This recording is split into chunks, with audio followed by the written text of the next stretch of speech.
Hello बच्चे, good morning. और बढ़िया ना? गुड। तो बच्चे हम लोग आयनाइजेशन थेरेपी का कंसेप्ट कर रहे थे, ठीक है। इन दैट हम लोग बहुत सारे पार्ट्स को डिस्कस कर चुके हैं, ठीक है। सच एज हम डिफाइन कैसे करते हैं, फैक्टर्स कौन कौन सा इफेक्ट करता है किसको, आयंस एनर्जी को। एंड देन हम लोगों ने इसके ट्रेंड्स देखे थे, इंपीरियल एंड ग्रुप, ठीक है। वहां पे कुछ जो एक्सेप्शन वगैरह थे, हाफ फिल फुली फिल वाला, वो चेक किए थे। देन हम लोग आयंस वाले बात करें, किसी भी कैटायन की हम कैसे डील करेंगे, किसी भी अनायन का हम कैसे डील करेंगे, किसी भी आइसोइलेक्ट्रॉनिक के केस में हम लोग कैसे डील करते हैं। ओके, हम यहां तक का पार्ट डिस्कस कर चुके थे। एंड वी ऑलरेडी है ना प्रैक्टिस सम न्यूमेरिकल्स, है ना, सम क्वेश्चंस, नॉट न्यूमेरिकल्स बोलो, सम क्वेश्चंस है ना, based on first ions therapy, second ions therapy वाले पार्ट पे भी कुछ क्वेश्चंस किए थे। और आज की क्लास में हम और भी क्वेश्चंस करेंगे, है ना, रिलेटेड टू दैट पार्ट, है ना, related to that part. But सब हम जो रिमेनिंग पार्ट है आयंस एनर्जी का, उसको पहले हम कंप्लीट कर लेते हैं, देन हम उसके वाले पार्ट पे और भी क्वेश्चंस करेंगे। ओके, तो नेक्स्ट है एक्सेप्शंस। और यहां वाला एक्सेप्शंस बोल सकते हो कि आपको साइज के कंपेरेटिवली ज्यादा इंपॉर्टेंट है। एक्सेप्शंस इन आयंस एंथैल्पी, एक्सेप्शंस इन आयनाइजेशन एंथैल्पी, ठीक है। मोस्ट इंपोर्टेंट बोल सकते हो। एक्सेप्शंस मोस्ट इंपोर्टेंट है, खास करके इस वाले पार्ट में। और इस वाले पार्ट में एक ही क्वेश्चन ज्यादा इंपोर्टेंट है। देखते हैं कितने क्वेश्चन बनेंगे, बट एक क्वेश्चन जो है वो मोस्ट इंपोर्टेंट, ठीक है। देखो बच्चे, होता है ना, कंपेयर हर ग्रुप को करते हैं, बट मोस्ट इंपोर्टेंट जो ग्रुप मेरे पास है वो group 13, group 14 and D block होता है। एक्सेप्शंस के केस में जाएंगे क्योंकि ज्यादा एक्सेप्शंस आपको यहीं पे क्रिएट होते हैं, ठीक है। एज सच है ना, ग्रुप 13 है ना वाले पार्ट में और ग्रुप 14 वाले पार्ट में एज सच आपको ज्यादा कुछ पार्ट बनने वाला नहीं है इन केस ऑफ आयंस थेरेपी। तो एक्सेप्शंस में जो सबसे पहला पोजीशन ऑक्यूपाई करता है वो ग्रुप 13 एलिमेंट है। कौन करेगा? Group 13 elements. ग्रुप 13 याद है ना, एलिमेंट का नाम याद है ना यार, कौन कौन सा? Boron, aluminium, gallium, indium, thallium. हम लोग साइज वाले पार्ट में भी किए थे। Boron family most important. या तो एक्सेप्शंस आप साइज के लेके चलो, साइज वाले एक्सेप्शंस में बात करें, या हम बात करें किसमें, आयंस एंथैल्पी वाले एक्सेप्शन बात करें, हर जगह यहाँ पे एक्सेप्शंस है। फिर से एलिमेंट का नाम लिखेंगे, boron, aluminium, gallium, indium and thallium. Boron, aluminium, gallium, indium and thallium. अब यहाँ पे क्वेश्चन अराइज हुआ कि ऑर्डर क्या होगा। हम लोग ऑर्डर पढ़ चुके हैं ना यार, हम लोग ऑर्डर पढ़ चुके हैं। ऑर्डर क्या होता है कि down the group number of shell का इंक्रीमेंट है, down the group number of shell का इंक्रीमेंट है। तो क्या पढ़े हैं? साइज और आयंस एंथैल्पी का इनवर्स का रिलेशन है, पढ़े ना यार। साइज और आयंस एंथैल्पी का इनवर्स का रिलेशन है। जब down the group size increase किया, तो एक्सपेक्टेड क्या होगा? एक्सपेक्ट क्या करोगे आप? Boron, aluminium, gallium, indium and thallium. Boron, aluminium, gallium, indium and thallium. तो किसी के दिमाग में आएगा, सर आपने तो साइज में उल्टा थोड़ा सा है ना एक्सेप्शन बिहेवियर कराए थे, ऑब्वियसली कराए थे, कोई दिक्कत नहीं है, ठीक है। तो उसके अकॉर्डिंग आप सोच सकते थे कि है ना गैलियम का साइज क्या था? छोटा था। किससे? एल्युमिनियम से। तो गैलियम का जो आयंस एंथैल्पी होगा वो क्या होगा? एल्युमिनियम से ज्यादा होगा। यहां तक तो आप सोच सकते थे ना, हाँ या ना बोलो। यहां तक तो हम सोच सकते थे ना यार, क्योंकि हम लोग साइज पढ़ चुके हैं। और मैंने क्या बोला? डाउन द ग्रुप कोई कन्फिगरेशन का फैक्टर आपको नहीं चेक करना है, कोई भी कन्फ्यूजन का फैक्टर नहीं चेक करना है, क्योंकि जब हम डाउन द ग्रुप मूव करते हैं तो number of valence electron same है। और यदि कोई हाफ फील्ड होगा तो सारा, यदि कोई फुली फील्ड होगा तो सारा फुली फील्ड होगा। इट मीन्स कॉन्फ़िगरेशन सेम होता है जब हम डाउन द ग्रुप मूव करते हैं आउटर मोस्ट वाले का। ये हम लोग ऑलरेडी पढ़ चुके हैं कि पीरियोडिक प्रॉपर्टीज या पीरियोडिसिटी का रीजन क्या होता है, ये चीज हम पढ़ चुके हैं। तो डाउन द ग्रुप कन्फ्यूजन वाले फैक्टर को कभी नहीं चेक करना है, जल्दी से बोलो हाँ या ना। डाउन द ग्रुप कॉन्फ़िगरेशन वाले फैक्टर को कभी दिमाग में नहीं लाने का है, गुड ना। कहां लाना है? पीरियड में। डाउन द ग्रुप आए, साइज इंक्रीज किया, आयंस एंथैल्पी का ये ऑर्डर होता, इतना मेरा दिमाग काम किया, इतना हम सोच सकते थे। बट किसी के दिमाग में तुरंत से क्वेश्चन आया, सर गैलियम का तो साइज एल्युमिनियम से छोटा होता है, तो तुरंत से हम क्या बोलेंगे? गैलियम का आयंस एंथैल्पी एल्युमिनियम से ज्यादा होगा। गैलियम का जो आयंस एंथैल्पी है वो एल्यूमिनियम से ज्यादा होगा। तो यहां तक तो हम सोच सकते थे गैलियम क्या होगा, ज्यादा होगा, बट ऐसा नहीं है। तो कुछ ना कुछ दिक्कत है, कुछ ना कुछ दिक्कत है। और जो इसका एक्चुअल होता है ना वो कंप्लीटली चेंज हो जाता है। देखो हम लोग कॉन्सेप्ट किए थे साइज में। साइज में मैंने आपको बोला था बच्चे, देखो इंटरकनेक्शन मोस्ट इंपॉर्टेंट है। साइज और आयंस एंथैल्पी को इंटरकनेक्ट क्या करो जहां पे एक्सेप्शन नहीं है। तो हमने साइज में बोला था कि गैलियम का जो साइज था वो एल्यूमिनियम से छोटा था। इसका रीजन क्या था, ट्रांजिशन कॉन्ट्रैक्शन, 3D ट्रांजिशन या 3D कॉन्ट्रैक्शन हम लोग डिस्कस कर चुके। What is transition contraction. And हमने आपको ये बोला था, यदि आपको याद होगा, कि इंडियम और थैलियम का साइज नियरली बराबर होता है, यस और नो। इंडियम और थैलियम का साइज नियरली बराबर होता है। इनमें से इंडियम और थैलियम का साइज नियरली बराबर है। यदि इंडियम का और थैलियम का साइज नियरली बराबर है, क्या था reason, because of lanthanide contraction. Because of lanthanide contraction, याद है। एंड लेंथेनाइट कॉन्ट्रैक्शन में होता क्या था, याद है। लेंथेनाइट कॉन्ट्रैक्शन में होता क्या था, 4f का सिल्डिंग बहुत पुअर था, याद है। इन लेंथेनाइट कॉन्ट्रैक्शन जो 4f है उसका सिल्डिंग बहुत ही पुअर होता है बच्चे। यदि 4f का सिल्डिंग बहुत ही पुअर है तो क्या होगा, वहां पे जो आउटर मोस्ट सेल है उस पे न्यूक्लियस का पावर इंक्रीज करेगा। यदि सिल्डिंग पुअर है का मतलब क्या है कि जो न्यूक्लियस है वो आउटर मोस्ट सेल इलेक्ट्रॉन पे एक भयंकर फोर्स लगा रहा होगा। यदि भयंकर फोर्स लगा रहा होगा तो किसी भी कंडीशन में हम आउटर मोस्ट इलेक्ट्रॉन को इजिली रिमूव कर सकते हैं, यस और no.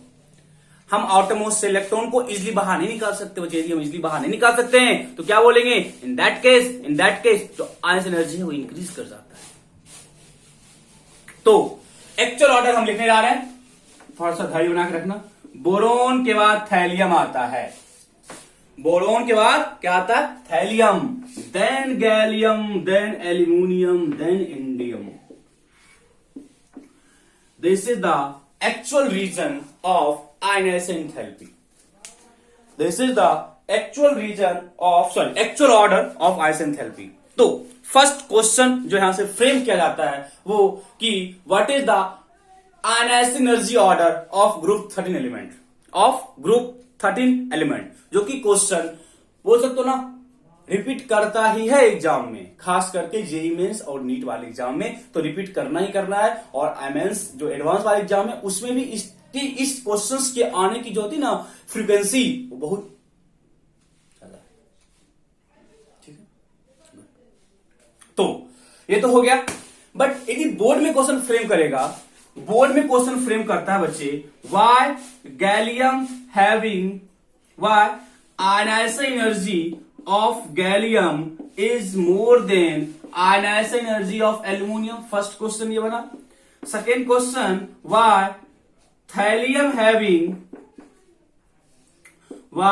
ionization energy of thallium is more than ionization energy of indium.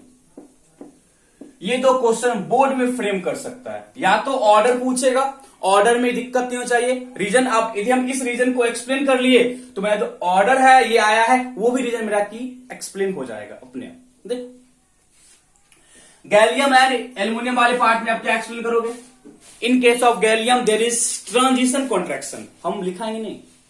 In case of gallium there is concept of transition contraction and because of that जो inner shell था कौन था, 3D, उसका shielding poor है। यदि inner cell 3D था उसका shielding poor था तो आउटर मोस्ट पे जो जेड इफेक्टिव इंक्रीज कर गया था। यदि जेड इफेक्टिव इंक्रीज कर गया बच्चे तो हम पढ़ चुके हैं जेड इफेक्टिव और आयंस एंथैल्पी का डायरेक्ट का रिलेशन होता है, डायरेक्ट का रिलेशन होता है। तो यहां पे जो ऑर्डर था, यहां पे जो रीजन होगा वो ट्रांजिशन कॉन्ट्रैक्शन का होगा।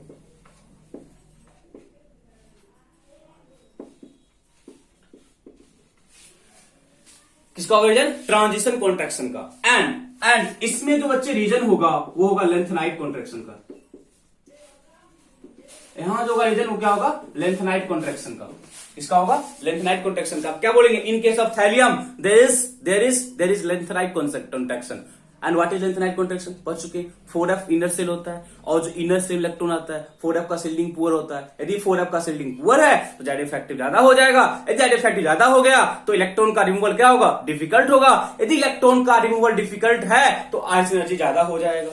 यदि इलेक्ट्रॉन का रिमूवल डिफिकल्ट है तो हम क्या बोलेंगे, जो आयनाइजेशन एनर्जी है वो क्या होगा, ज्यादा होगा। The main fact is you have to learn trend. Trend आपको याद रखना पड़ेगा, ठीक है। जब तक ट्रेंड आप याद नहीं रखोगे तब तक आप इस रीजन को एक्सप्लेन नहीं कर सकते हो। यदि आपको ये रीजन बच्चे याद भी है तब भी आप एक्चुअल ऑर्डर नहीं लिख सकते हो, नहीं लिख सकते हो actual order. You have to learn this trend, ठीक है। ट्रेंड याद, मैंने आपको पहले बोला एक्सेप्शंस में रिजल्ट पहले आया है, बेस्ड ऑन दैट रिजल्ट हम लोग लॉजिक को एक्सप्लेन करते हैं, बेस्ड ऑन दैट रिजल्ट हम लोग लॉजिक को एक्सप्लेन करते हैं, ठीक है। जब तक आपको ट्रेंड याद नहीं होगा बच्चे, आप लॉजिक को एक्सप्लेन नहीं कर सकते हो, लिखते रह सकते हो। हाँ या ना, समझ आया ना? फर्स्ट क्लास से बोल रहे हैं यहां पे और इनऑर्गेनिक ऑर्गेनिक केमिस्ट्री में दो जगह पे आपको कहीं कहीं प्रॉब्लम आता है, बट प्रॉब्लम क्या है? प्रैक्टिस है, एक दो बार रिविजन करोगे अपने आप सारा चीज दिमाग में आ जाएगा, ठीक है। आया समझ बच्चे क्या बोल रहे हैं? हमको डे वन से बोल रहे हैं कि अननेसेसरी वर्कआउट नहीं करना, कि हम है ना यहां से ढूंढे वहां से ढूंढे, ये देखे वो देखे, they are all useless concept. Trend याद है तो लॉजिक अपने आप बनेगा, कोई यहां पे एक्सेप्शन नहीं है।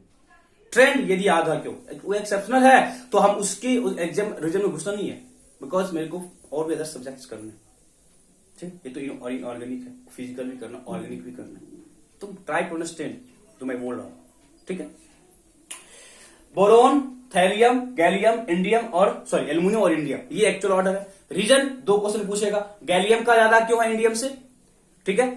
अब यहां पे क्वेश्चन हम आपके पहले बोल चुके हैं कि गैलियम का साइज छोटा था कि एल्युमिनियम से, रीजन नहीं था transition contraction. Because of transition contraction inner shell का जो शिल्डिंग है वो पुअर होता है। यदि इनर सेल का शिल्डिंग पुअर है तो जेड इफेक्टिव ज्यादा होता है। यदि जेड इफेक्टिव ज्यादा होता है तो सिंपल सी बात है इलेक्ट्रॉन का रिमूवल डिफिकल्ट होगा। यदि इलेक्ट्रॉन का रिमूवल डिफिकल्ट होगा तो आयसन एनर्जी ज्यादा होगा।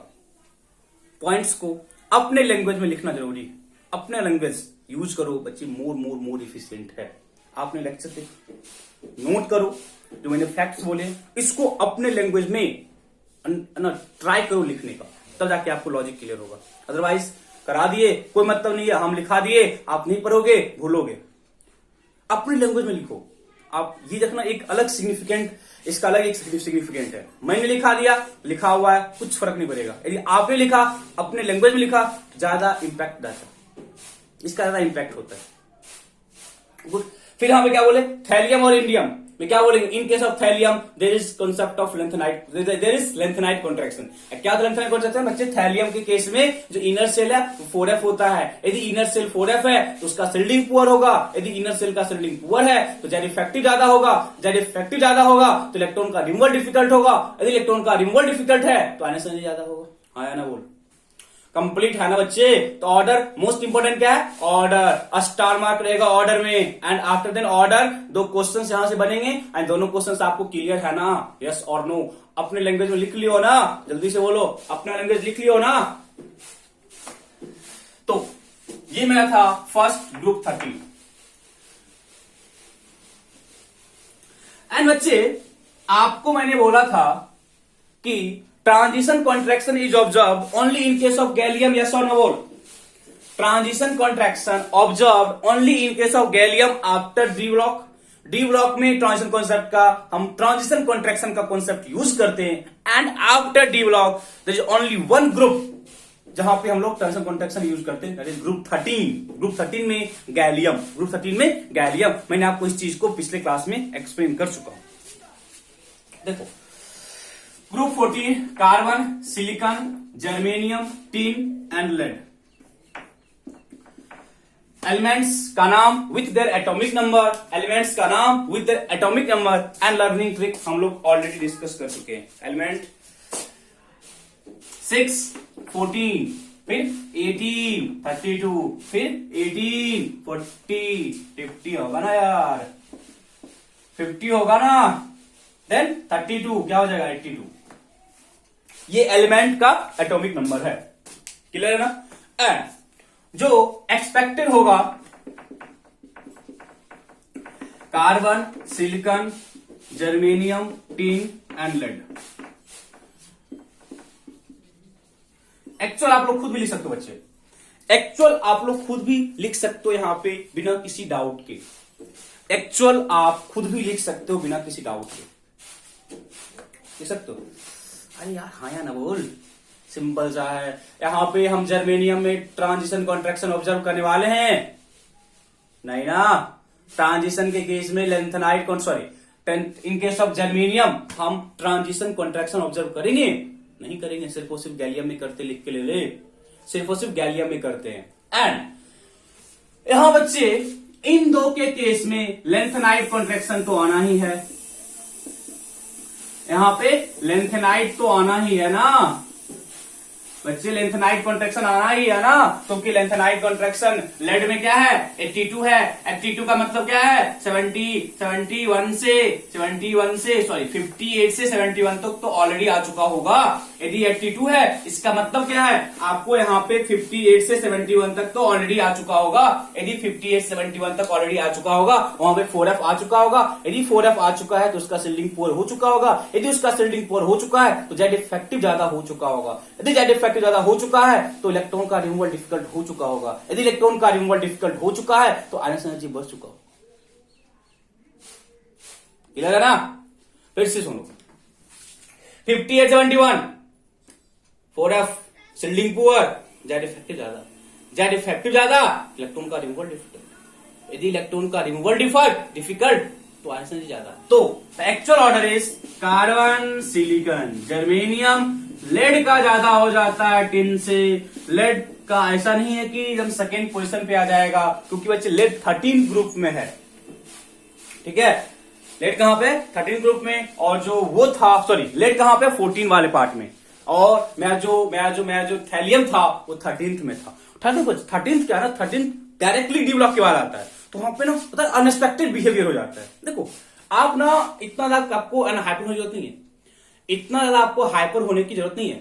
13th का हमेशा अनयूजुअल बिहेवियर होता है, क्योंकि वो जस्ट डी ब्लॉक के बाद आता है। जस्ट मतलब देखो ना, आपको जस्ट कोई चीज ना शॉक लगेगा, ठीक है, आप सडनली उसमें क्या होगा, आप में चेंज आएगा। बट कोई चीज है ना पता है कि होना ही है, उसमें हम उतना ज्यादा अनएक्सपेक्टेड नहीं होते। कोई चीज अनएक्सपेक्टेड, सपोज आपने एग्जाम दिया, आपको पता है कि एग्जाम बहुत अच्छा गया, ठीक है, तो आप इतने रिलैक्स रहोगे, रिजल्ट में आपको पता है कि मेरे को इतना मार्क्स आना ही है। आप ऐसा कुछ नहीं है कि आप में सडन चेंज आएगा, ठीक है, बट आपका एग्जाम अच्छा नहीं गया, ठीक है, अच्छा नहीं गया, ठीक है, और मार्क्स बहुत अच्छे आ गए, जो कि इस साल को पता है बिकॉज ऑफ कोविड-19 बहुत सारे बोर्ड्स में जो परसेंटेज बने हैं वो कुछ अनएक्सपेक्टेड है, ठीक है, बच्चों को अपने आप शौक लगा, ऐसा कैसे आ सकता है। एक दो एग्जाम्पल है ना मेरे स्टूडेंट्स के साथ भी हो, ठीक है, तो वहां पे बच्चे को बिलीव नहीं हो रहा कि मेरे को कितने मार्क्स आ जाएंगे। वहां पे क्या था, सडन उसको है ना, वो अनएक्सपेक्टेड रिजल्ट है, वो क्या अनएक्सपेक्टेड रिजल्ट है। सेम यहाँ पे होता है, ग्रुप 13 जस्ट डी ब्लॉक के बाद है, तो वहां पे जो भी बिहेवियर है थोड़ा सा अनएक्सपेक्टेड होता है। बट ग्रुप 14 15 16 17 उसको है ना, उसमें कुछ चीज है तो उसको पता है कि मेरे में होना है, क्योंकि उससे पहले है ना उसको पता है ना पी आ चुका है, क्योंकि 13 में क्या है पी है, अब तो पी में इलेक्ट्रॉन जाएगा ना, तो उसको पता है कि पहले वो आ चुका होगा, उसमें एज सच कोई ज्यादा चेंज आपको ऑब्जर्व नहीं करना पड़ता है, ठीक है। तो यहाँ पे क्वेश्चन क्या बनता है, why lead having higher ions energy than tin, ऐसा टिन लेड का ज्यादा क्यों होता है टिन से, बोल सकते हो ना, because in case of lead there is the concept of transition contraction, and because of transition contraction poor shielding of 4F sub cell, Z effective increase कर जाता है, इफेक्टिव न्यूक्लियर चार्ज इंक्रीज कर जाता है। यदि इफेक्टिव न्यूक्लियर चार्ज इंक्रीज कर गया तो इलेक्ट्रॉन का रिमूवल डिफिकल्ट होगा और आयंस एनर्जी ज्यादा होगा, और जो आयनाइजिंग एनर्जी है वो ज्यादा हो जाएगा। यस और नो बोलो, यस और नो, यहां पे कोई डाउट नहीं, किसी को साथ में याद कर लो, सारा साथ में याद कर लो, ठीक है ना।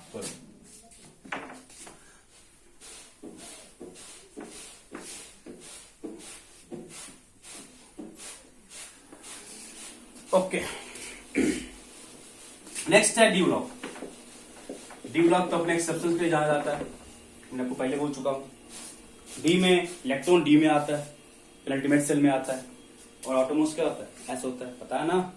इन डी में लास्ट इलेक्ट्रॉन कहां पे आता है, पेनल्टीमेट सेल में आता है, और जो बच्चे पेनल्टीमेट सेल है वो कौन सा है, डी होता है, डी का शिल्डिंग पुअर होता है। इस करके आपको यहाँ पे बहुत सारे एक्सेप्शंस मिलने वाले हैं, बट उनको मैंने आपके लिए मिनिमाइज कर दिया है, आपको पढ़ने में इजी हो।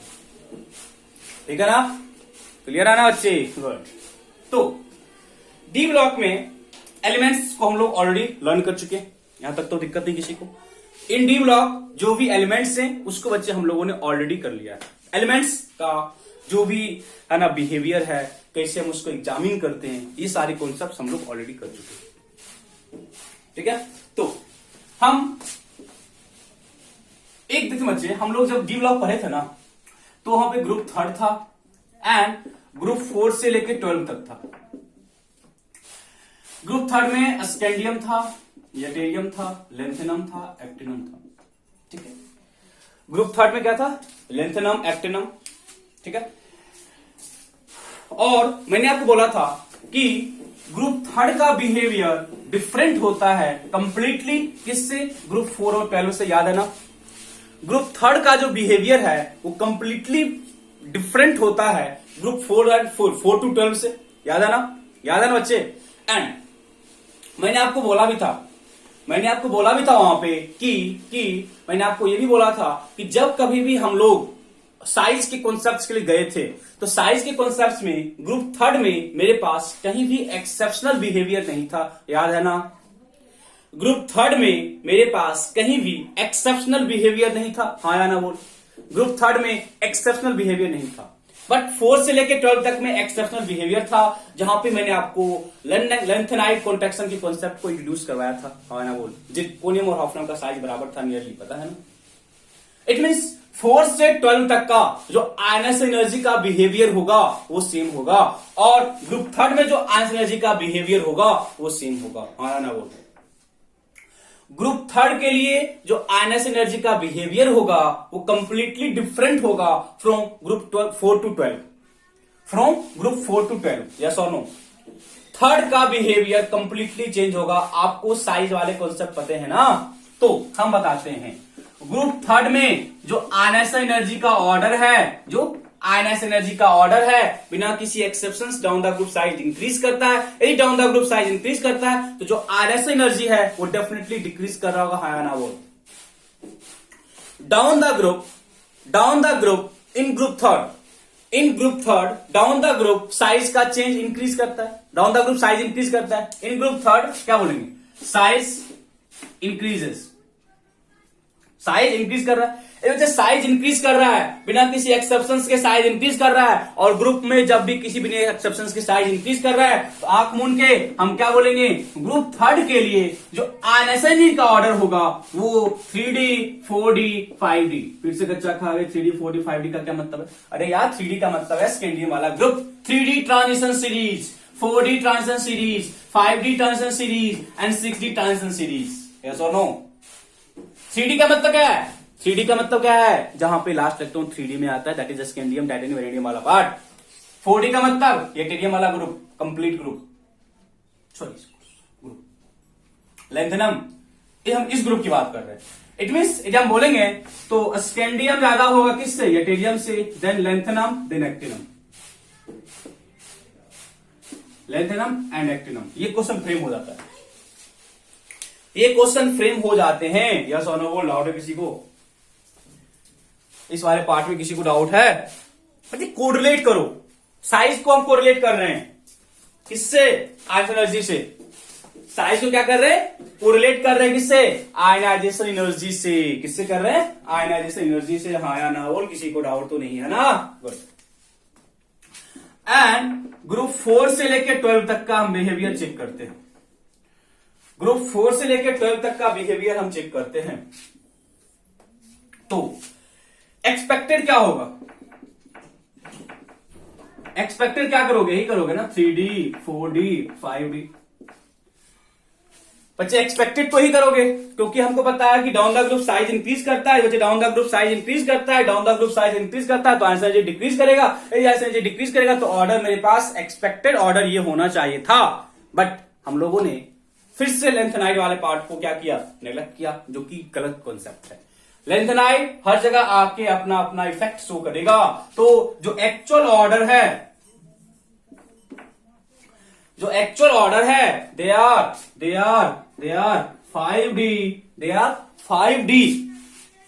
5D का ज्यादा होता है किससे, 3D एंड 4D। ये चीज आपको याद रखना पड़ेगा। 5D का, देन 3D का, देन 4D का। यस और नो बोल। डी ब्लॉक में अब कहीं भी आपको डाउट नहीं होना चाहिए। डी ब्लॉक में मैंने आपको क्लासिफाई करके दे दिया, ठीक है। किसी और अदर कॉन्सेप्ट्स को मत फॉलो करना, ठीक है। जो पॉइंट्स लिखे हैं इससे एक बाहर क्वेश्चंस कभी तुमको फ्रेम नहीं कर सकता आंसर में। डी ब्लॉक के केस में बात कर रहे हैं, अभी हम डी ब्लॉक के केस में बात करें। मैंने क्या बोला, डी ब्लॉक को मैंने दो कैटेगरी में क्लासिफाई किया। एक ग्रुप थर्ड के लिए बिहेवियर चेक किया, एक हम ग्रुप 4 से लेकर 12 तक का बिहेवियर चेक किया।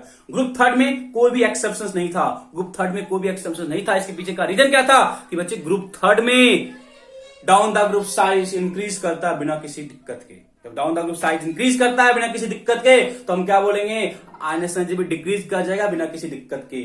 Down the group size increase किया तो आयनस एनर्जी भी डाउन द ग्रुप बिना किसी दिक्कत के डिक्रीज कर जाएगा। दैट इज 3D और 4D 5D का ऑर्डर होगा बिना किसी एक्सेप्शंस के। हाँ या ना बोल, बिना किसी एक्सेप्शंस के होगा ना यार। चलो, एंड जब हम ग्रुप 4 से 12 तक की बात करते हैं, जब हम लोग ग्रुप 4 से 12 तक की बात करते हैं तो हम बच्चे क्या बोलते हैं कि फिर से ऑर्डर ये होना चाहिए था कि डाउन द ग्रुप की बात करना होता है।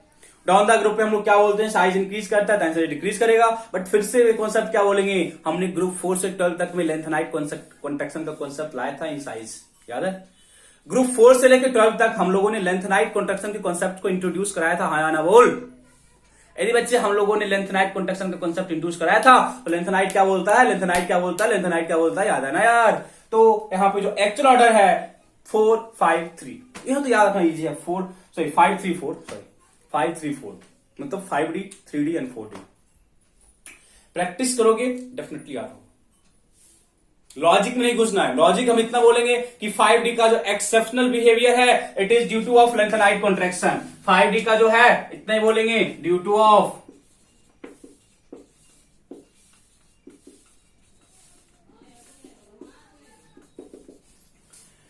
Of lanthanide contraction. हाँ या ना बोल। इतना करके हम निकल सकते हैं वहां से, because of lanthanide contraction, because of lanthanide contraction. हाँ या ना बोल।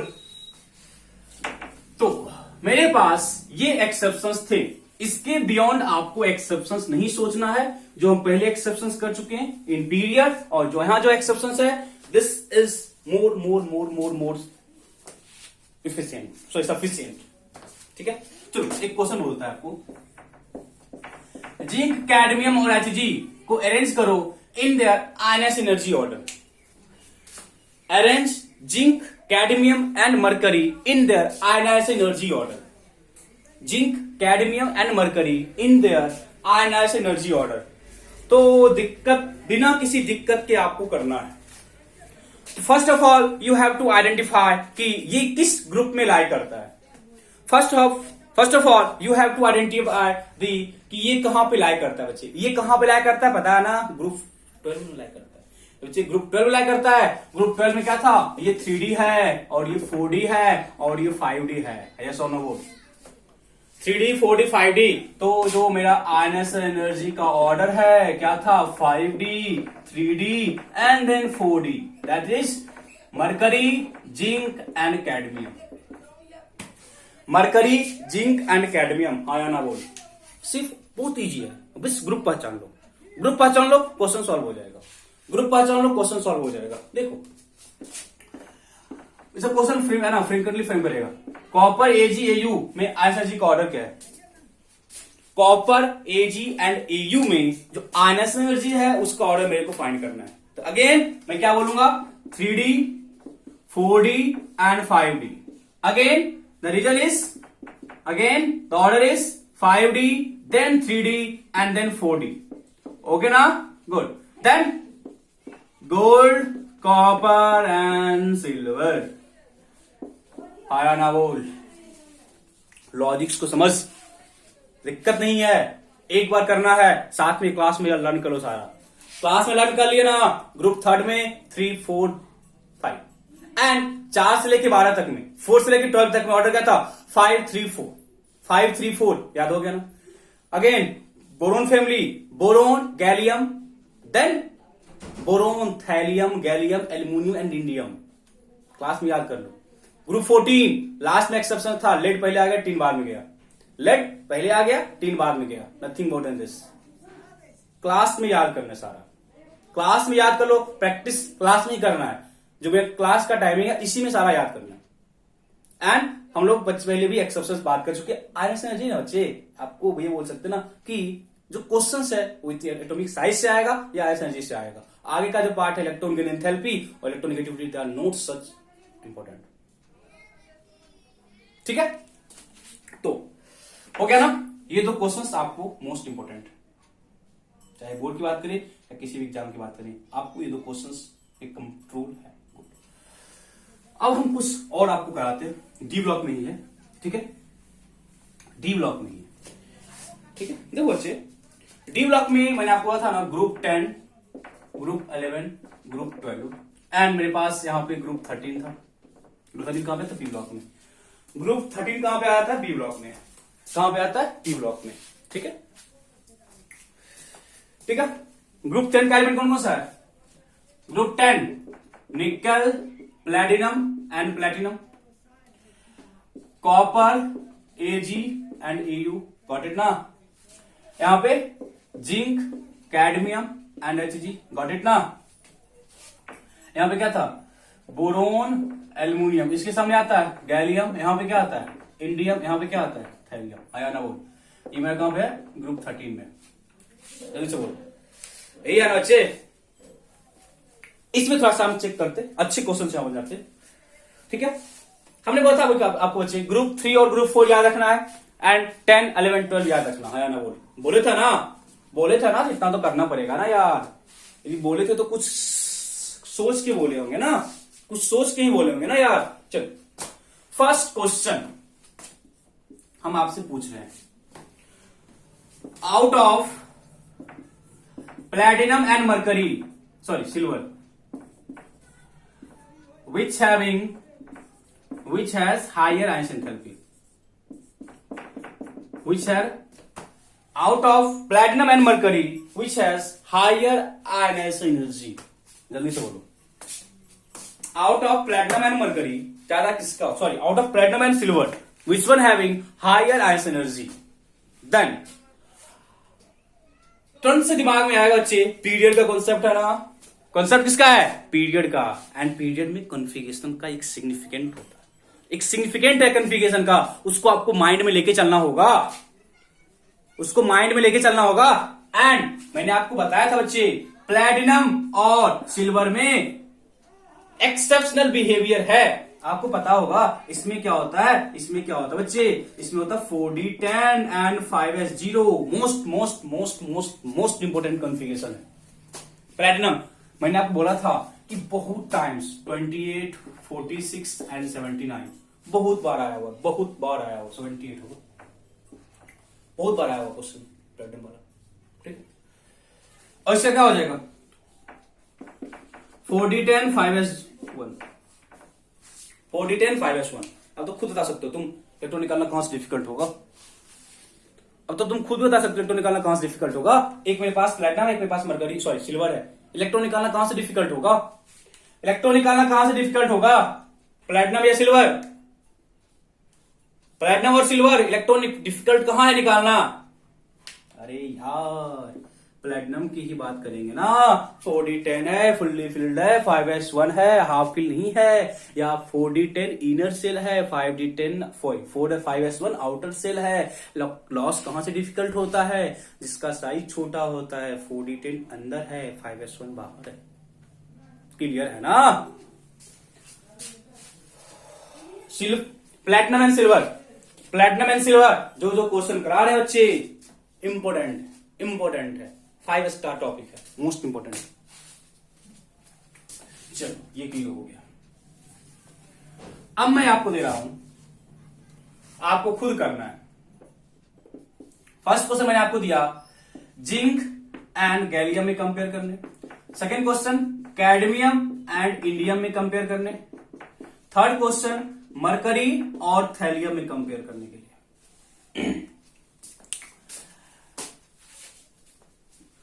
आपको इन सारे का कंपेयर करना है, आपको इन सारे में कंपेयर करना है।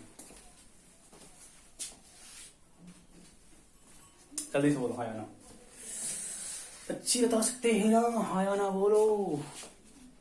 अरे यार फिर से हो गया लोचा, फिर से लोचा क्या हो गया? पीरियड में लेफ्ट टू राइट मूव करने पे जेड इफेक्टिव इंक्रीज करता है, कॉन्सेप्ट पढ़े हो, पीरियड में जेड इफेक्टिव इंक्रीज करता है, तो आयंस एनर्जी को इंक्रीज करना चाहिए था, दैट इज गैलियम का ज्यादा होना चाहिए था, किससे? इंडियम से। फिर से दिक्कत आ गया यार, दिक्कत क्या हो गया? दिक्कत क्या हो गया? इसका क्या होता है configuration? 3d10 4s2 4d10 4d10 5s2 है ना, 5d10 6s2।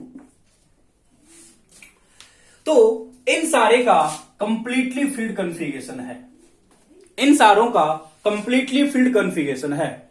यदि इन सारों का कंप्लीटली फील्ड कॉन्फ़िगरेशन है, फिर से दिमाग में लोचा आएगा कि हाफ फील्ड और फुली फील्ड का तो ज्यादा होता है ना यार, हाफ फील्ड और फुली फील्ड का अपने जस्ट बगल वाले से तो ज्यादा होता है ना। यदि हाफ फील्ड और फुली फील्ड का अपने बगल वाले से ज्यादा होता है ना, तो मेरे को जो ऑर्डर आएगा वो ऑर्डर ये होगा, हाँ या ना बोल? जो ऑर्डर आएगा ऑर्डर यही होगा ना यार, हाँ या ना बोल? तो ये क्वेश्चंस, इस क्वेश्चंस मैंने डी ब्लॉक के लास्ट ग्रुप, डी ब्लॉक के last group that is group 12, D block के last group that is group 12 और पी ब्लॉक का first group that is group 13, D block का last group that is group 12 and P block का last group that is group 13 का compare किया, comparison किया। तो मैंने आपको इस रिजल्ट के थ्रू आपको आगे बढ़ने के लिए बोलूंगा, ठीक है? एंड आई होप आपको भी इस रिजल्ट पे बिलीव होगा, कॉन्फिडेंस होगा कि क्यों ऐसा आया है, इस तरह का ऑर्डर क्यों आया है, आपको भी कॉन्फिडेंस होना चाहिए इस ऑर्डर पे।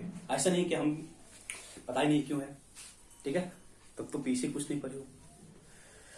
लास्ट एक्सेप्शन था, लास्ट एक्सेप्शन तक आपको पता नहीं चल रहा कि क्या हो रहा है, देन कुछ तो दिक्कत है, दिक्कत आपको सॉर्ट आउट करना है।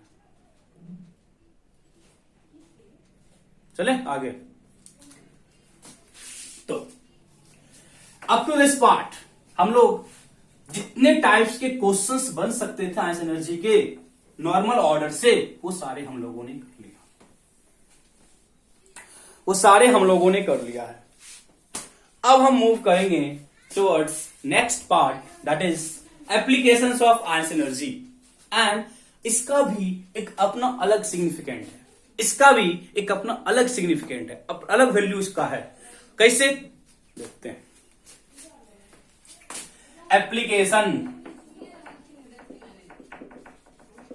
Applications of ionize energy, applications of ionize energy, applications of ionize energy.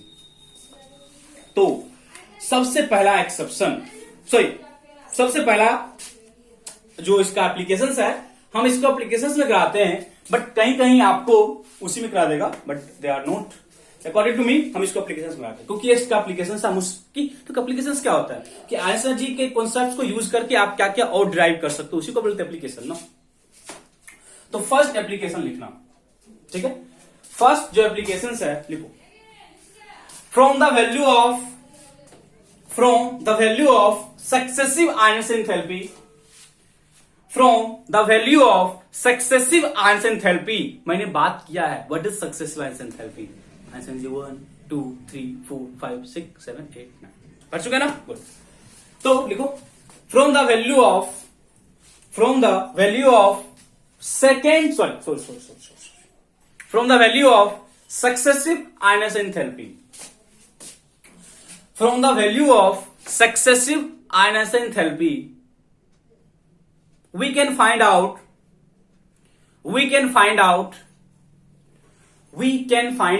the value of, we can find out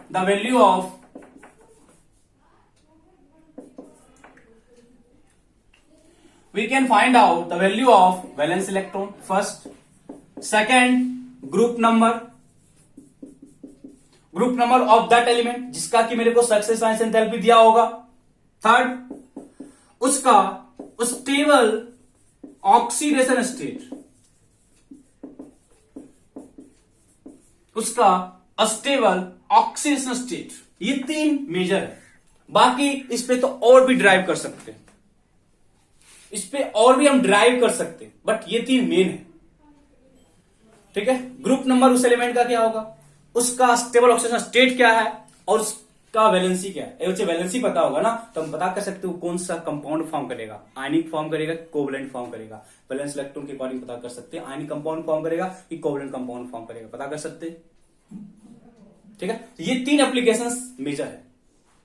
first point हम कर रहे हैं, from the value of successive ions enthalpy हम ये कॉन्सेप्ट पता कर सकते हैं। कैसे करेंगे, क्या करेंगे, जम के क्वेश्चंस करते हैं, अभी पता चल जाएगा। हम डायरेक्टली क्वेश्चन से स्टार्ट करते हैं, लिखो the successive ions enthalpy of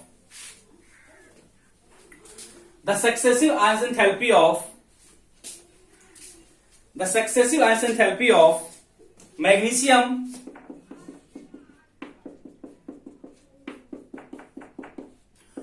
the successive ion enthalpy of magnesium is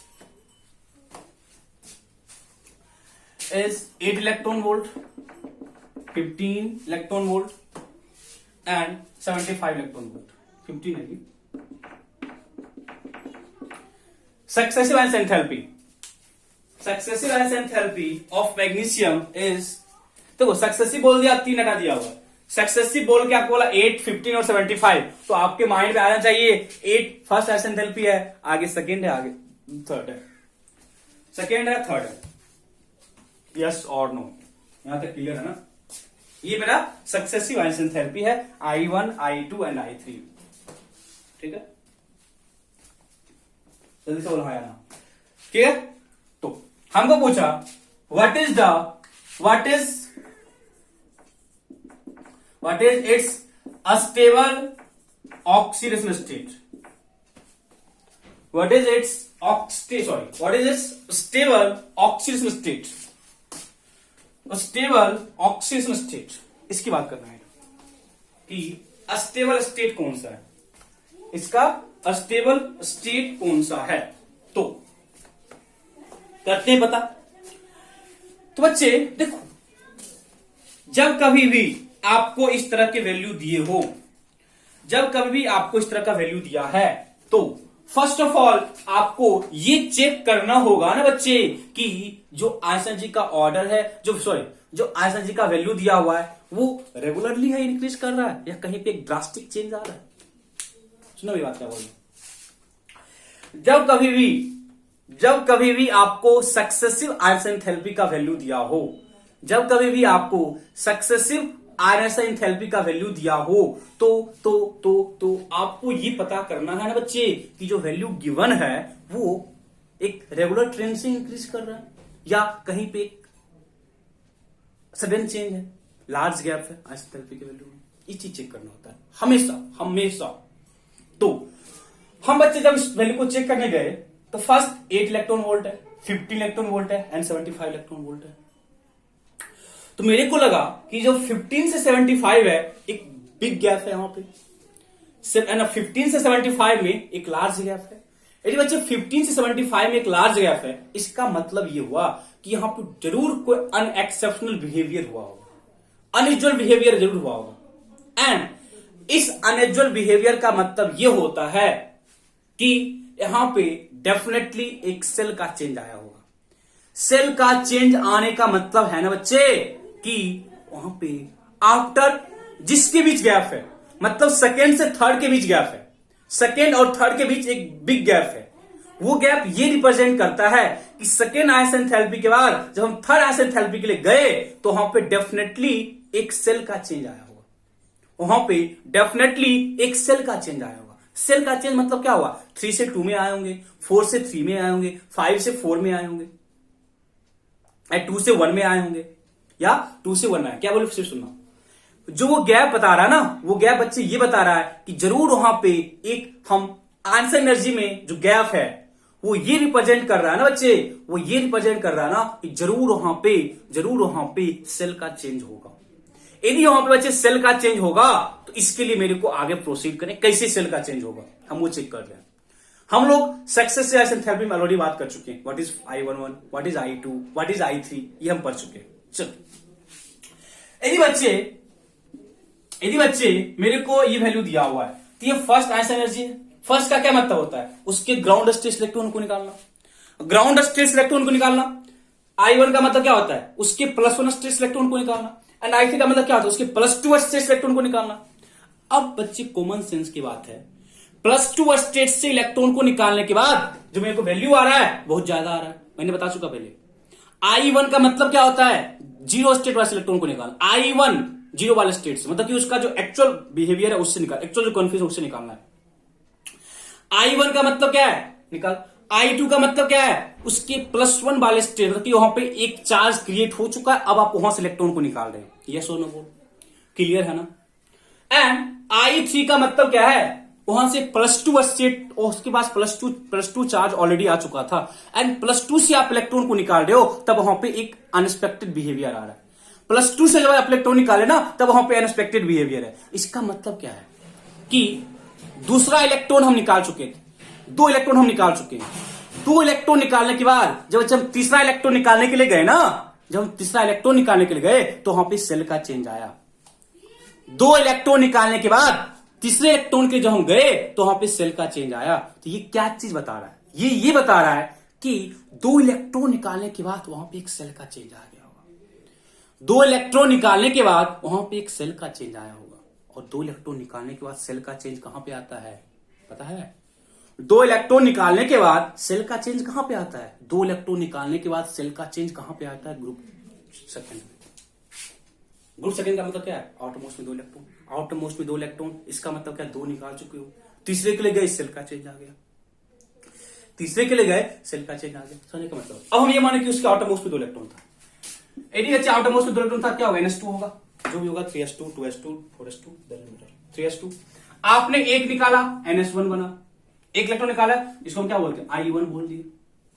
एक इलेक्ट्रॉन निकाली, क्या बोल दिए, I1 बोल दिए। आपने फिर एक निकाल लिया, NS0 बन गया, मतलब अब S में इलेक्ट्रॉन नहीं है, S में इलेक्ट्रॉन नहीं है, दैट इज ये I2 है। अब यदि आप बच्चे निकाले यहां से तो N-1 डेफिनेटली आया होगा ना।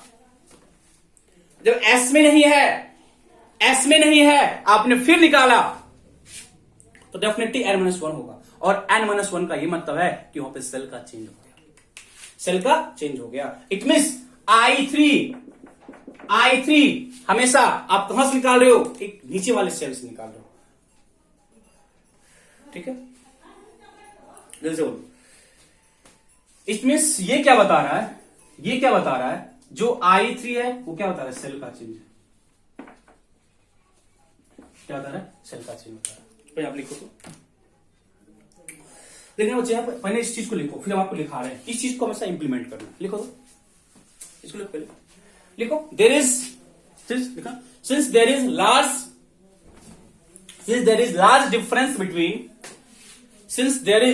large difference between IE2 and I3, large difference between IE2 and IE3, large difference between IE2 and I3, which indicate that large difference between IE2 and IE3, which indicate that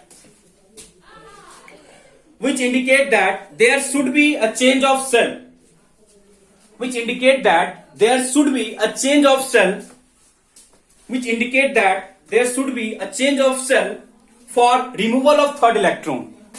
There should be a change of cell, there should be a change of cell for removal of third electron. There should be a change of cell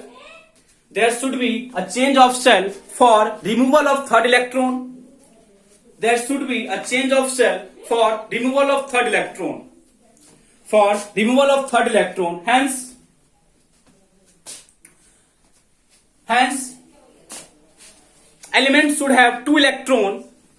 Element should have 2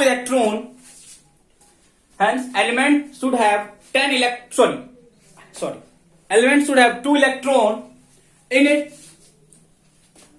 Elements should have 2 electron in their valence cell. Elements should have 2 electron in their valence cell. Element should have 2 electron in their valence cell. 2 electron in the valence cell, यहां तक clear है। अब इसका मतलब क्या है कि जब आप तीसरा इलेक्ट्रॉन निकालने गए ना बच्चे, तो उसका मतलब क्या था, हम +2 स्टेट से निकाल रहे हैं।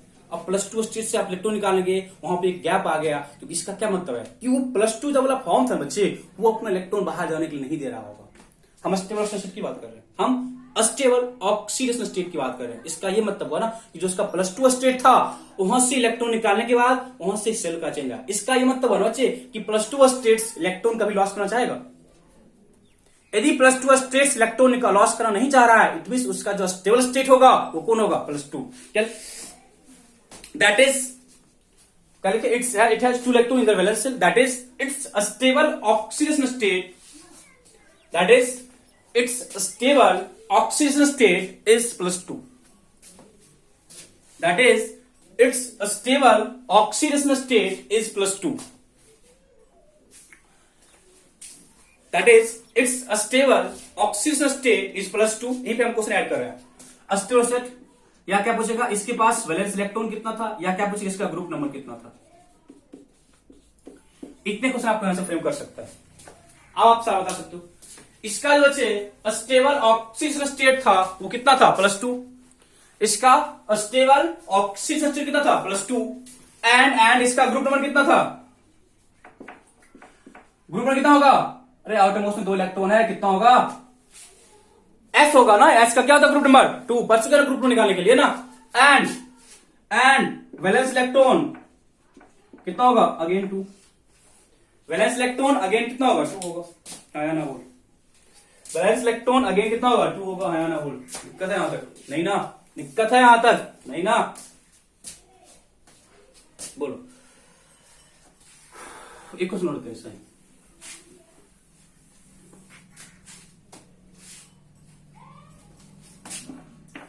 I1 I2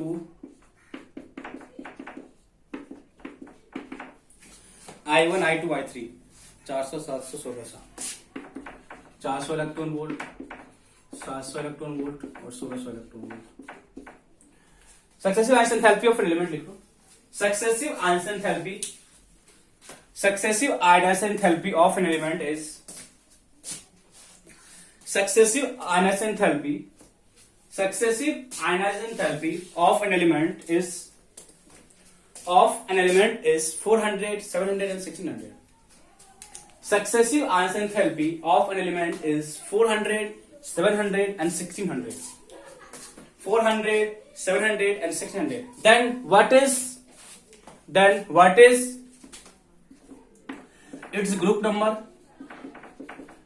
its valence electron and its stable oxidation state. Then its stable oxidation state. Then its stable oxidation state. अब बता सकते हो अच्छे। एग्जैक्टली सेम क्वेश्चन है, exactly same question, data change किया है, exactly same question, data change किया है। वहां पे भी सेकेंड और थर्ड के बीच का गैप था, वहां भी सेकेंड और थर्ड के बीच का गैप था, यहां भी सेकेंड और थर्ड के बीच का गैप है। यदि सेकेंड और थर्ड के बीच का गैप है, इट मींस +2 स्टेबल होगा। गैप किसके बीच है, सेकेंड और थर्ड के बीच है। यदि गैप सेकेंड और थर्ड के बीच है तो स्टेबल कौन होगा, +2 होगा। यदि स्टेबल +2 होगा, वैलेंस इलेक्ट्रॉन ये होगा एंड ग्रुप बी क्या होगा, 2 होगा। ग्रुप बी क्या होगा ना यार, ग्रुप बी क्या होगा, 2 ही होगा ना।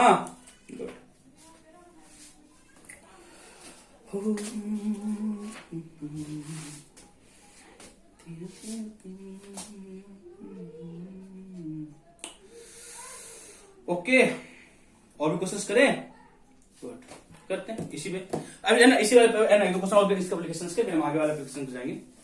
इसी वाले एप्लीकेशंस के 2 क्वेश्चन और करते हैं। वैसे क्वेश्चन है,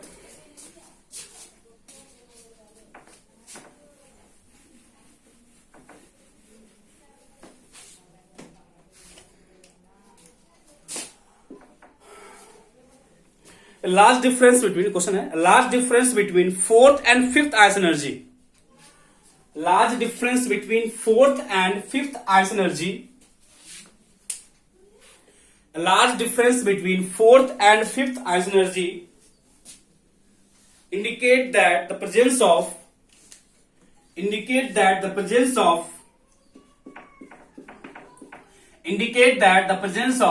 5 valence electron 5 valence electron, 6, 4 and 8. A large difference between fourth and fifth ionization energy. A large difference between fourth and fifth ionization energy indicate that 5, 6, 4 and 8 valence electron के बारे में पूछ रहा है। तो आप बच्चे आप इजीली कर सकते हो, डिफरेंस कहां पे है ये चेक करो एंड देन आप प्रोसीड करो। Large difference between fourth and fifth ion energy, fourth and fifth ion energy indicate that कितना वैलेंस इलेक्ट्रॉन होगा। सिंपल सर, अगेन बोलेंगे गैप कहां पे बच्चे, यार गैप कहां पे है, गैप कहां पे है, 4 और 5 के बीच है। इसका क्या मतलब हुआ, यदि बच्चे गैप 4 और 5 के बीच है तो ये तो यही बताएगा ना बच्चे कि 4 इलेक्ट्रॉन निकाल चुके हैं, 5वां इलेक्ट्रॉन निकालने के 5, सॉरी बताओ I4 का क्या मतलब है, 3 आप निकाल चुके हो, प्लस 3 स्टेट निकाल, सॉरी प्लस 3 स्टेट से निकाल रहे हो। I4 का क्या मतलब है, एक कम बोला था ना, I4 का क्या मतलब है, प्लस 3 स्टेट निकाल चुके हो या सॉरी निकाले गए हो। एंड इसका क्या मतलब है, आप प्लस 4 स्टेट से निकाल रहे हो, प्लस 4 स्टेट से निकाल रहे हैं, प्लस 3 से निकाल रहे हैं। अब मैंने आपको बोला I4 प्लस 3 स्टेट से निकाल, बस उसका प्लस 3 स्टेट बन चुका है, एक निकाल रहे, मतलब I4 का मतलब क्या, प्लस 3 से निकाल रहे हो, जब प्लस 3 से निकाल रहे हो प्लस 4 हो गया, क्या हो गया, प्लस 4 हो गया। और I4 5 का क्या मतलब है, आप प्लस 4 से निकाल रहे हो। एंड I5 ज्यादा है, large difference between I4 and I5, large difference between I4 and I5 का कहने का क्या मतलब है कि जब 4 इलेक्ट्रॉन ऑलरेडी निकल चुका है, अब जब हम पांचवा के लिए गए 4 ऑलरेडी निकल चुका है, प्लस 4 से आप इलेक्ट्रॉन निकालने के लिए जा रहे हो। प्लस 4 का क्या मतलब है, 4 ऑलरेडी निकल चुका है, पांचवा के लिए गए तो सेल का चेंज आ गया, कहने का ही मतलब है ना। It means definitely they have 4 electron in the valence cell, definitely they have 4 electron in their valence shell, हाँ या ना बोल, definitely they have 4 electron in their valence shell. कहने का बच्चा ऐसे सोच सकते हो, देखो 4 था, 4 से कहां गए 3 से कहां गए 2 से कहां गए 1 से कहां गए 0, समझना। इसको क्या बोले I1, इसको क्या बोले I2, इसको क्या बोले I3, इसको क्या बोले I4। अब यहां पे जाएंगे I5 यहां तो इलेक्ट्रॉन है नहीं, कहां से निकलेगा, n-1 से ही निकल रहा होगा ना बच्चे, तो क्या बोलेंगे 4 electron in the valence shell. आ रहा, कुछ फील आ रहा है कि सक्सेसिव आयन एनर्जी का क्या कॉन्सेप्ट है, सक्सेसिव आयन एंथैल्पी को हम कैसे यूज करें, ये सब कुछ फील आ रहा है। मोस्ट इंपोर्टेंट पार्ट है ये, मोस्ट इंपोर्टेंट पार्ट बोल सकते हो तरह से।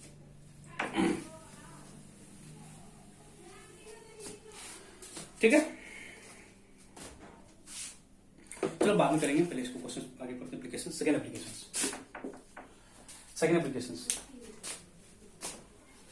ठीक है ना।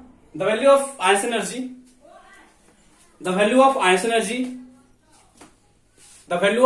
energy also gives us idea, the value of ionization energy also gives us idea about the value of ionization energy, the value of ionization energy also gives us idea about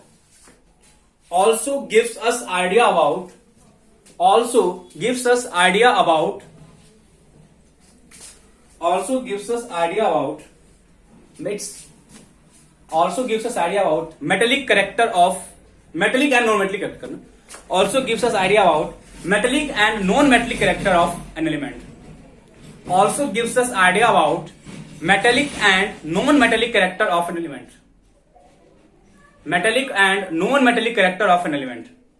अब आपको पता है बच्चे, है ना, मेटल किसको बोलते हैं, लॉस ऑफ इलेक्ट्रॉन। मेटल किसको बोलते हैं बच्चे, लॉस ऑफ इलेक्ट्रॉन, किसको बोलते हैं, loss of electron. And non metal किसको बोलते हैं, गेन ऑफ इलेक्ट्रॉन, किसको बोलते हैं, gain of electron. Loss of electron is metal, gain of electron is non metal. And हम बच्चे ये बोल सकते हैं ना, जहां से लॉस इजी होगा वो एक अच्छा मेटल होगा, जहां से लॉस डिफिकल्ट होगा वो एक बेकार मेटल होगा, इट इज अच्छा नॉन मेटल होगा। जहां से लॉस इजी है वो अच्छा मेटल होगा, जहां से लॉस डिफिकल्ट है वहां पे वो अच्छा एक नॉन मेटल होगा, हाँ या ना बोल। एंड लॉस इजी का मतलब क्या है, आयन एनर्जी लो या हाई, लॉस ईजी का क्या मतलब है बच्चे? लॉस ईजी का मतलब ही है ना कि वहां पे हम कम एनर्जी देके इलेक्ट्रॉन को बाहर निकाल रहे होंगे। यदि हम कम एनर्जी देके इलेक्ट्रॉन को बाहर निकाल रहे हैं, कहने का क्या मतलब है? उसका जो आयनाइजेशन एनर्जी है लो होगा। बोलो जल्दी से, आयनाइजेशन एनर्जी क्या होगा? Ionization energy is low. यहां पे क्या बोलेंगे? Ionization energy is high. High आना बोल। Loss of electron, gain of electron.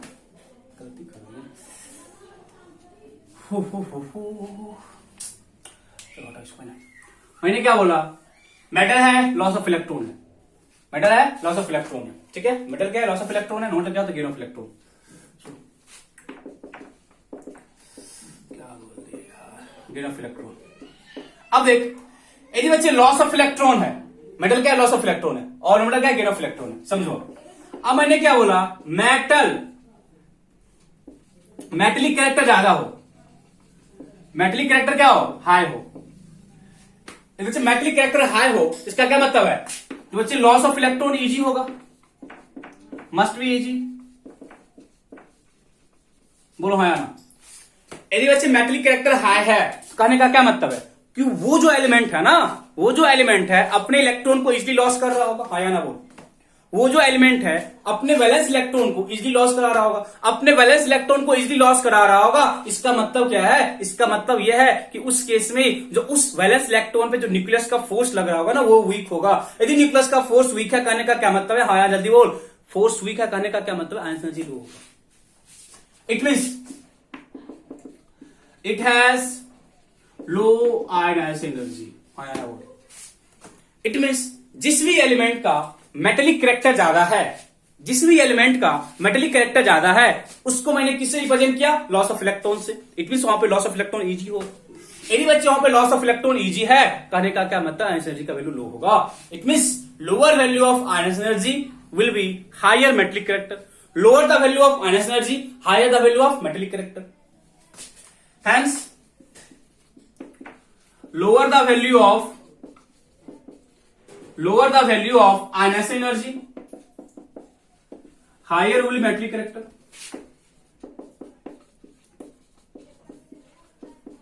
Higher will be metallic character. That is metallic character is inversely proportional to ionization energy. हाँ या ना बोल? Metallic character is inversely proportional to ionization energy. हाँ या ना बोल? Metallic character is inversely proportional to ionization energy. हाँ या ना बोल जल्दी से? क्लियर है ना? एंड नॉन मेटेलिक क्या होगा? नॉन मेटेलिक क्या होगा बच्चे? यदि कोई अच्छा मेटल है, बेकार नॉन मेटल होगा। देखो मैं नॉन मेटेलिक को मैं ले आते, क्योंकि नॉन मेटेलिक में क्या होता है? गेन ऑफ इलेक्ट्रॉन होता है। मेटल क्या? Loss of electron. Gain of electron का अलग कॉन्सेप्ट है। ठीक है, तो अच्छा मेटल होने के लिए lower value of ionization energy होना चाहिए, lower value of ionization energy होना चाहिए। ठीक है, मतलब हम लोग आयनाइजेशन एनर्जी के वैल्यू से, हम लोग आयनाइजेशन एनर्जी के वैल्यू से मेटेलिक कैरेक्टर को डिसाइड कर सकते हैं। इट मीन्स बताओ, जब भी हम लेफ्ट टू राइट मूव करते हैं पीरियड में, तो आयनाइजेशन एनर्जी इंक्रीज किया था। Left to right in period ionization energy decrease किया था, सॉरी इंक्रीज किया था। यदि बच्चे आयनाइजेशन एनर्जी इंक्रीज किया था, तो मेटेलिक कैरेक्टर क्या होगा? डिक्रीज करेगा। हाँ या ना बोल? मेटेलिक कैरेक्टर क्या होगा? डिक्रीज करेगा। हाँ या ना बोल? एंड डाउन द ग्रुप जब हम मूव किए थे, तो वहां पे क्या था? आयनाइजेशन एनर्जी क्या डिक्रीज किया था। आयनाइजेशन एनर्जी क्या था? डिक्रीज किया था। तो मेटेलिक कैरेक्टर क्या इंक्रीज करेगा। तो हम बात करें यदि पीरियड और ग्रुप में, तो पीरियड में क्या था? आयनाइजेशन एनर्जी इंक्रीज किया था, तो मेटेलिक क्या होगा? मेटेलिक क्या करेगा? डिक्रीज करेगा। ग्रुप में आयनाइजेशन क्या किया था? डिक्रीज किया था, मेटेलिक क्या होगा?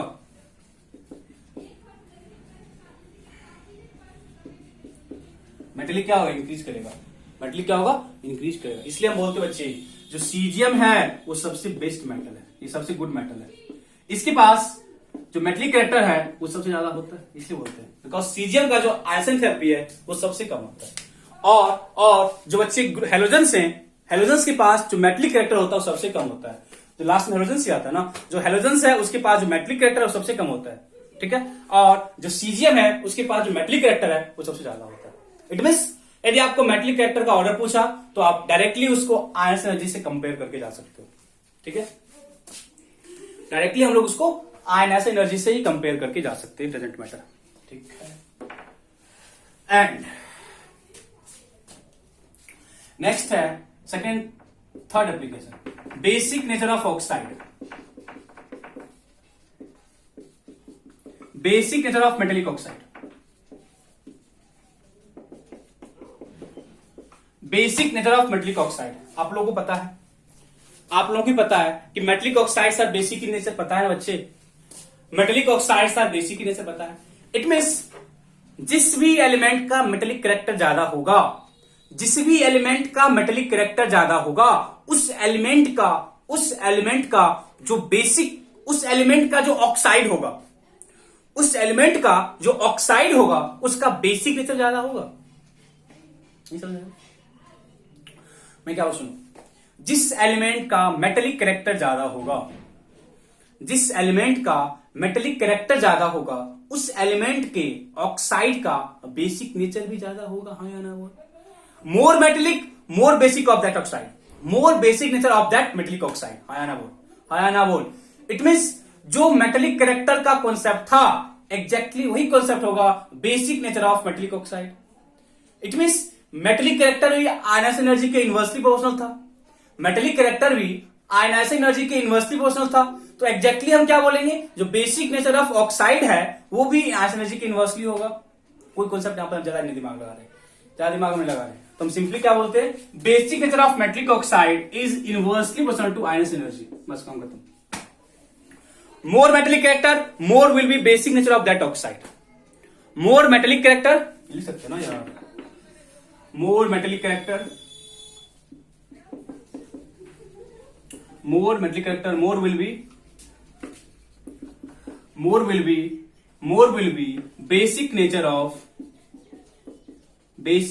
of that oxide, of that metallic oxide, हाँ यार क्लियर है ना? अच्छा मेटल अच्छा ऑक्साइड बेसिक होगा, उसका ऑक्साइड जो अच्छा बेसिक होगा। ठीक है,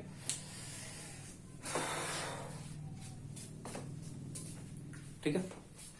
इसलिए बच्चे हम बोलते हैं ना कि जब हम लेफ्ट टू राइट मूव करते हैं, जब हम लेफ्ट टू राइट मूव करते हैं तो बेसिक नेचर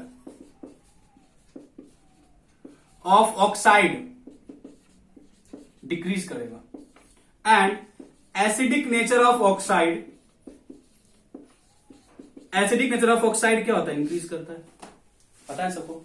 यदि बेसिक ऑक्साइड, यदि बच्चे हम क्या बोले, मेटेलिक कैरेक्टर डिक्रीज कर रहा था, यदि बच्चे मेटेलिक कैरेक्टर डिक्रीज कर रहा था तो अनडाउटली वहां पे क्या होगा, जो नॉन मेटेलिक कैरेक्टर क्या होगा, इंक्रीज कर रहा होगा, जो नॉन मेटेलिक कैरेक्टर होगा क्या होगा, इंक्रीज कर रहा होगा।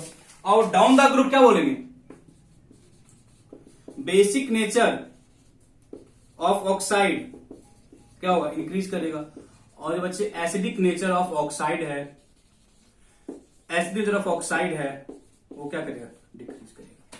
तो आपको एलिमेंट देख के पूछ सकता है इस ऑक्साइड को इसके बेसिक नेचर में अरेंज करो या इस ऑक्साइड को इसके एसिडिक ऑर्डर में अरेंज करो, तो हम कर सकते हैं ना। सिंपली उस मेटल को चेक करो, सॉरी सिंपली उस ऑक्साइड में जो भी मेटल हैं उनके आयनस एनर्जी के वैल्यू को कंपेयर करके ऑर्डर लिख सकते हो। ठीक है, पर इसको लिखो, एक क्वेश्चन करते हैं।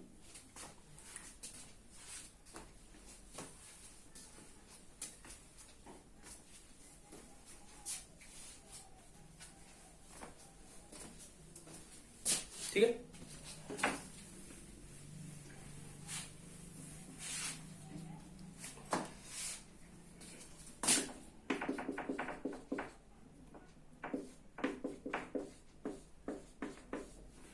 इनको बेसिक नेचर ऑफ ऑक्साइड में अरेंज करो, बेसिक स्ट्रेंथ के ऑर्डर में अरेंज करो, बेसिक स्ट्रेंथ के इंक्रीजिंग ऑर्डर में क्या करो, अरेंज करो।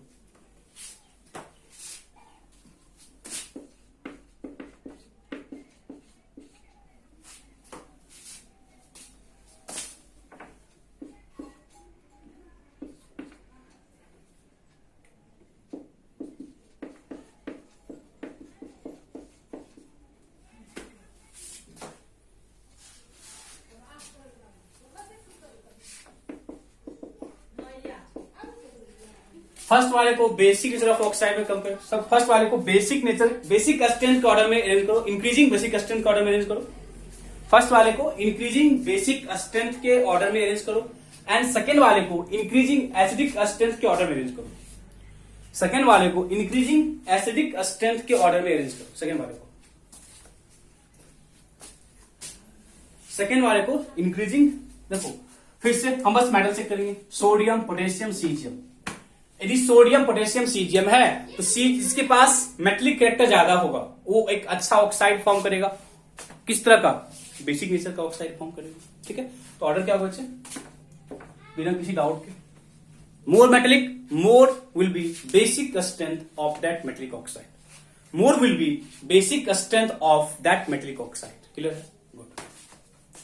नीचे वाले में एसिडिक स्ट्रेंथ का ऑर्डर चेक करना है। बेसिक का लिख के उसका उल्टा कर दो, बेसिक वाला पार्ट लिख के उसका उल्टा कर दो, सफिशिएंट। देखो लिथियम का ऑक्साइड बेरिलियम का है, कार्बन का है, बोरोन का है, नाइट्रोजन का है। अब भाई चेक करो, लिथियम का क्या आता है? बेरिलियम, देन क्या आता है? Boron, carbon, nitrogen.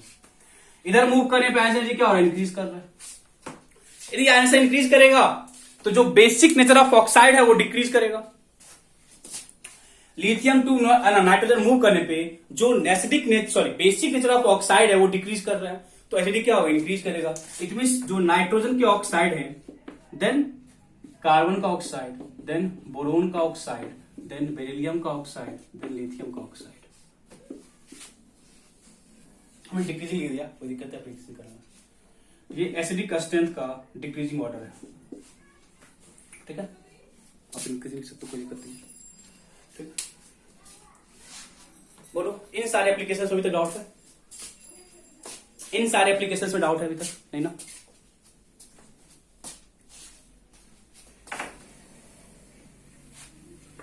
Last application है,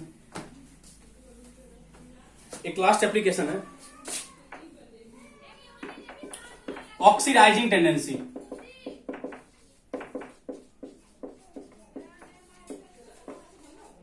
oxidizing tendency of an element. Oxidizing tendency of an element, जो अपने आप को ऑक्सीडाइज करता है वो एक्ट कैसे करता है? एज ए रिड्यूसिंग एजेंट, या रिड्यूसिंग एजेंट का भी ऑर्डर आप यहां से पता कर सकते हो। हम ऑक्सीडाइजिंग टेंडेंसी की बात कर रहे हैं। मेटल, कोई भी एलिमेंट है, इलेक्ट्रॉन का लॉस किया, अपने आप को ऑक्सीडाइज कर रहा है। अपने आप क्या कर रहा है? ऑक्सीडाइज कर रहा है। कोई भी एलिमेंट इलेक्ट्रॉन का लॉस किया, जब वो इलेक्ट्रॉन का लॉस किया अपना कैटायन फॉर्म किया, तो इस प्रोसेस में वो मेटल अपने आप को ऑक्सीडाइज करा रहा है। इस प्रोसेस में वो जो एलिमेंट है वो अपने आप को ऑक्सीडाइज करा रहा है। यदि बच्चे वो एलिमेंट अपने आप को ऑक्सीडाइज करा रहा है तो हम क्या बोलेंगे? अपने आप को ऑक्सीडाइज करा रहा है, सॉरी ज्यादा दिक्कत नहीं है। और उसका जो प्रॉपर्टी होगा वो एक्ट कर रहा है एज रिड्यूसिंग एजेंट, पता है ना? जो एलिमेंट अपने आप को ऑक्सीडाइज कराता है वो एक्ट कैसे करता है? As reducing agent. क्लियर है ना? इट मीन्स ऑक्सीडाइजिंग टेंडेंसी ज्यादा कब होगा? जब अपने आप को ऑक्सीडाइज कराना इजी होगा। अपने आप को ऑक्सीडाइज कराना इजी कब होगा? जब आयनस एनर्जी का वैल्यू लो होगा। अपने आप को ऑक्सीडाइज कराना कब इजी होगा? जब आयनस एनर्जी का वैल्यू लो होगा। It means lower value of ions energy, more will be oxidising tendency. More will be oxidising tendency, क्योंकि उसको अपना कैटायन फॉर्म करना है। अपना कैटायन इजीली फॉर्म कब करेगा? जब वो इलेक्ट्रॉन का लॉस इजीली करेगा। इलेक्ट्रॉन का लॉस इजीली है, कार्य का क्या मतलब है? आयनस एनर्जी का वैल्यू लो है। It means oxidizing tendency, OT, oxidizing tendency is inversely proportional to ion enthalpy. Oxidizing tendency is inversely proportional to ion energy, that is higher the tendency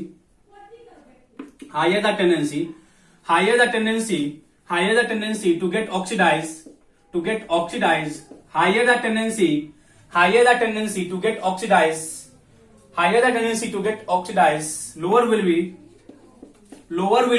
value of Ion's energy, and जिसका oxidising tendency ज्यादा होगा वो एक अच्छा reducing agent होगा। हाँ या ना बोलो? जिसका ऑक्सीडाइजिंग टेंडेंसी ज्यादा होगा वो एक अच्छा रिड्यूसिंग एजेंट होगा। बोल सकते हो? higher the oxidizing tendency, higher the oxidizing tendency of an element, higher the oxidizing tendency of an element, higher the oxidizing tendency मतलब अपने आप को ऑक्सीडाइज कराने का tendency, higher the oxidizing tendency of an element, higher will be its reducing agent, higher will be